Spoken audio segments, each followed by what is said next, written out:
You're welcome to the Gavel. I'm Linda Akibi. The National Assembly has resumed legislative proceedings after a 3-week recess.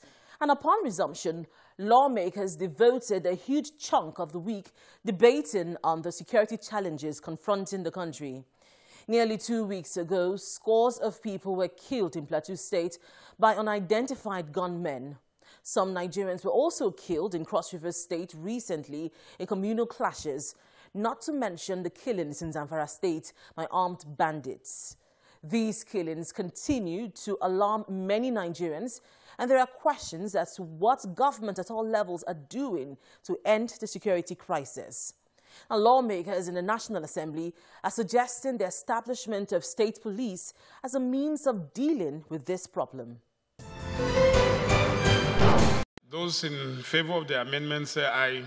The National Assembly resumed after its 3 weeks recess, and both chambers immediately launched into a debate on the recent killings in the country. Some lawmakers in the House of Representatives were attired in black outfits to mourn the scores of people killed in June in Plateau State.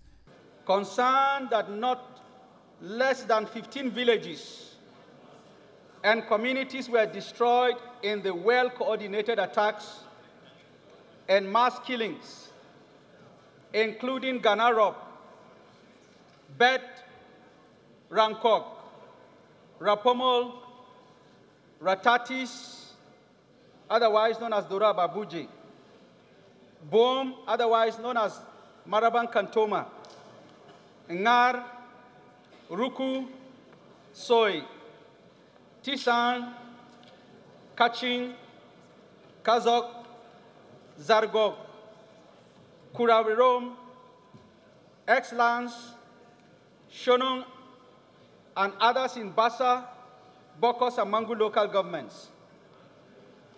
Further concerned that analysis of previous killer herdsmen attacks has shown that they are usually guerrilla in nature, using sophisticated arms and machetes. Villages that have been completely sacked in Plateau State include but not limited to the following: in Barikin Ladi, 22, in Riom, 18, in Bassa, 5, in Bokos, 7.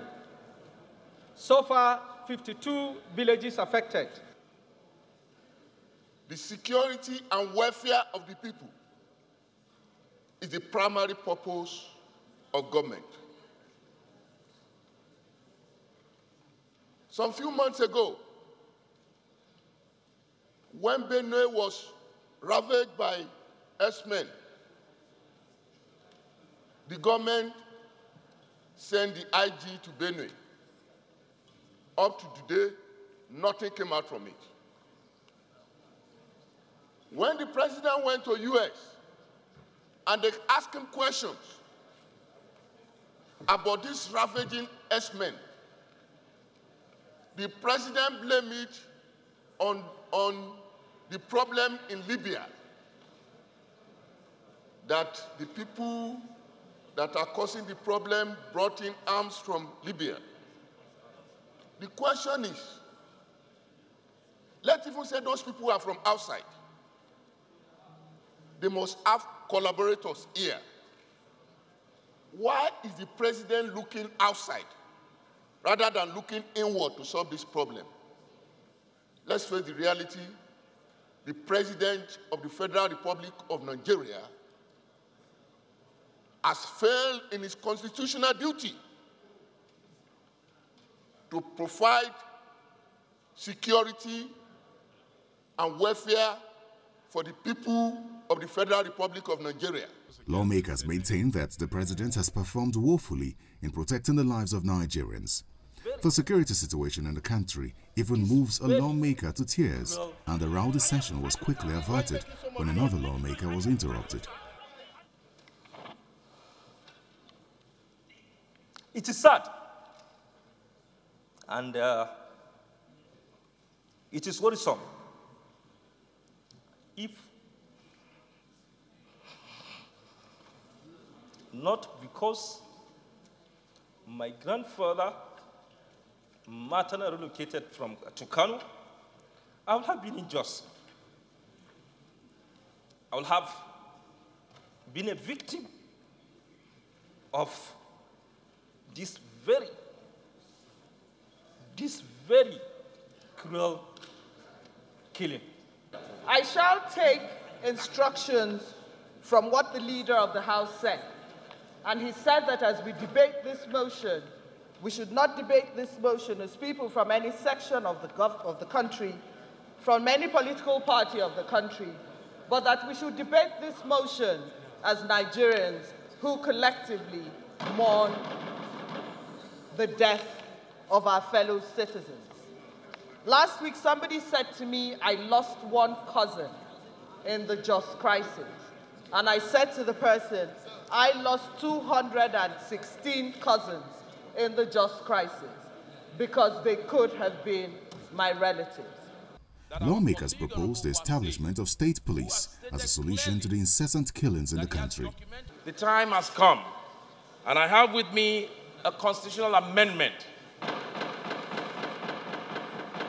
for us to amend our constitution to establish the state police.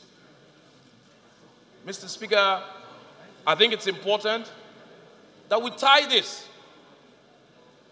There are legislative tools and things that can be done to fast-track the process. Mr. Speaker, if we're all in agreement on the need for the establishment of a state police, rather than just talking about it, I think it's time, like it's said in other countries, they call it pork barrel. It's time to attach that amendment to the PIB bill and present both so that both will be fast-tracked and be sent to the President for signature. The attention of the House was also drawn to the ongoing communal clash between the people of Mfuma in Cross River State and those of Izi in Ebonyi State due to a land dispute.